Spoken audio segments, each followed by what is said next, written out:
Olá, nesse vídeo que eu vou gravar hoje para vocês, eu quero fazer um comentário e análise sobre a legislação federal no primeiro biênio do presidente Jair Bolsonaro e, para isso, quero fazer uma comparação com seus antecessores desde o governo de Collor de Mello, porque é o primeiro que já trabalha a partir da Constituição de 88 promulgada e como Bolsonaro, em dezembro, agora completou seu segundo ano cheio de governo, nós temos aí como fazer essa comparação com os primeiros mandatos de cada um deles, considerando que a partir de Fernando Henrique, com a aprovação da emenda constitucional permitindo a reeleição, presidentes passaram a ter também a oportunidade de segundo mandato. Então estou comparando aí o primeiro biênio do primeiro mandato desses presidentes. Pois bem, quando estamos pensando em legislação federal, estamos pensando basicamente na chamada legislação ordinária, corriqueira, na sua grande maioria dos projetos de lei, ou que são encaminhados pelo Executivo para o Legislativo, ou da sua própria lavra, do Legislativo,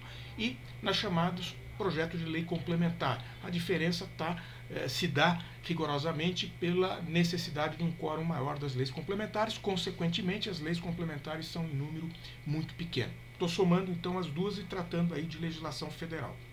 Pois bem, então quando nós vamos olhar aí para o governo do presidente Bolsonaro nesses 2 primeiros anos, ele sancionou 340 leis. Isso é pouco? Isso é muito? Bem, uma parte da resposta vai ser dada na comparação com seus antecessores. Quem mais sancionou leis no primeiro biênio do seu primeiro mandato foi Fernando Henrique Cardoso, com um total de 465 leis. Vindo a seguir, o presidente Lula, com 451, depois Collor de Mello, com 412 e, por último, Dilma Rousseff com 404. Se nós olharmos, então, cada um deles como partícipes de um total de leis de primeiros biênios, de primeiros mandatos, nós veremos, então, que a participação de Bolsonaro nesse total é de 16,41%, enquanto que a do Fernando Henrique Cardoso e do Lula, primeiro e segundo, respectivamente, foram de 22,44% e 21,77%. Bem, mas isso é bom? Isso é ruim? Afinal de contas, sabemos que quantidade não é qualidade. Porém, na relação de um governo com o poder legislativo, instituição essa da qual se depende para a aprovação de leis, é um pouco sim indicador de qualidade também, mesmo não entrando no mérito do que foi aprovado. Então, o que dá para dizer num primeiro momento é que esse quantitativo aí do governo Bolsonaro revela um indicador de fragilidade, como nós já temos visto aí, acompanhado pelo próprio noticiário muito amplo em termos da cobertura da relação do governo Bolsonaro com o poder legislativo, com o Congresso Nacional do Brasil. Mas o interessante, eu acho que a gente se aprofunda mais na compreensão disso, é quando nós fazemos a comparação das leis com decretos. Por quê? Porque os decretos são um ato unilateral do Executivo. Né? Eles são um instrumento para se operar em termos normativos para aquilo que a Constituição prevê como não tão complexo no primeiro momento e prescindindo da aprovação do Legislativo. No entanto, a febre de alguns governantes por conseguir acreditar, né, que o sucesso do seu governo passará pela questão daquilo que ele entrega se dá pela legislação, há muitas vezes aí uma chama de passar a fazer decreto, mesmo quando muitas vezes eles podem ser questionados na sua constitucionalidade. Então vamos ver aí a posição, esse ranking.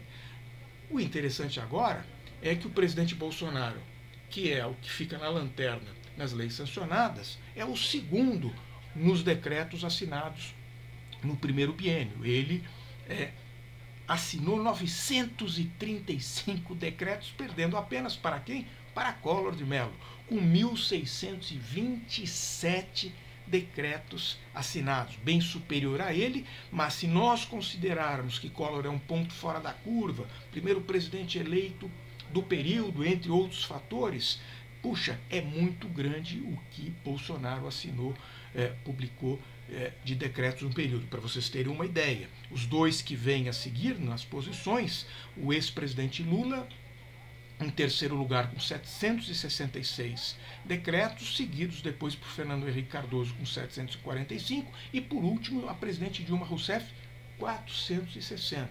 Repito, 460. E por que eu estou repetindo?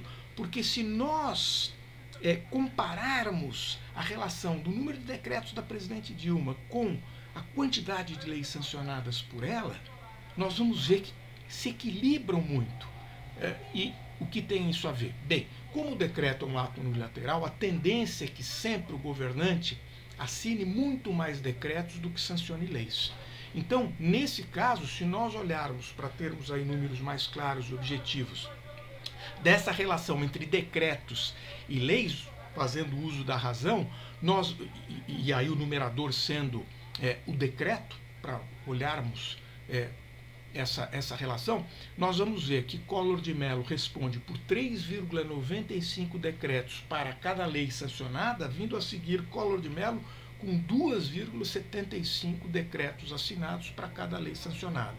E bem atrás os outros, sendo que no caso da ex-presidente Dilma Rousseff, a relação é quase 1 para 1, 1,14 decreto para cada lei sancionada. Lembremos, a presidente Dilma também encontrou muita dificuldade na sua relação com o Legislativo e o desfecho foi aquele que a gente conhece, ainda que não no seu primeiro mandato.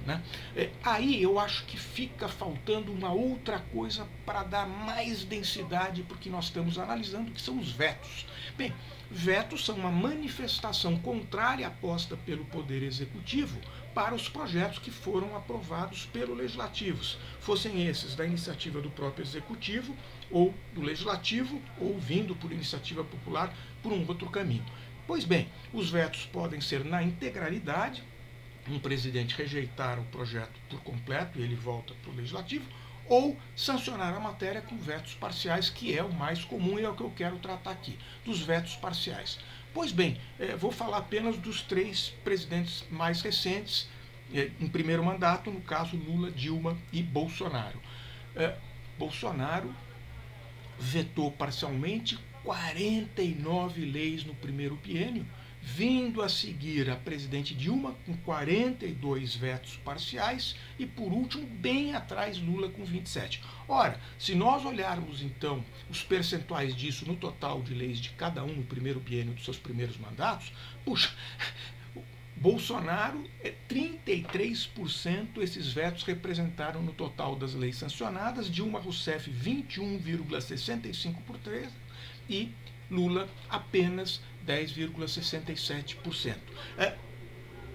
Outro dado que eu acho, ou uma reflexão que me parece importante para a gente compreender melhor aí o que eu quero passar, é que o veto é um indicador, de certa maneira, não só de uma tecnicalidade da questão legislativa em si mesma, da constitucionalidade da matéria, da harmonia legislativa e por aí vai, mas uma questão da boa ou má relação com o poder legislativo, de como foi construído esse processo. A partir do momento, então, que a matéria voltará para o Legislativo, essa parte vetada, para que ele se manifeste a favor ou contra as razões apontadas pelo veto do presidente da República, isso significa, em termos muito práticos, algum conflito e um tempo consumido que poderia estar sendo dedicado efetivamente para outras questões mais nobres justamente do ato de governar, da relação, e no caso do legislativo,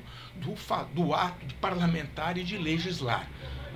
Então, pensando também em nós contribuintes, isso, no meu modo de entender, deve ser uma preocupação, porque isso tem um custo.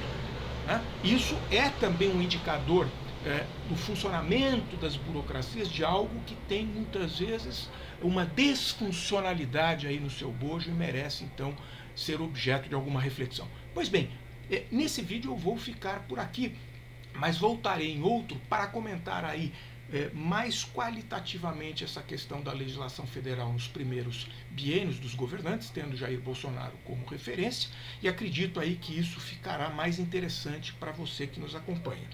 Por último, quero convidá-lo, se quiser informações mais organizadas disso que nós transmitimos a vocês, que linkem aí nesses links que se encontram abaixo do nosso vídeo e também conheçam aí o nosso sítio eletrônico, no qual nós estamos aí trazendo estudos, análises, reflexões sobre a vida política do Brasil e dos países da América do Sul e também de governos subnacionais desses mesmos países.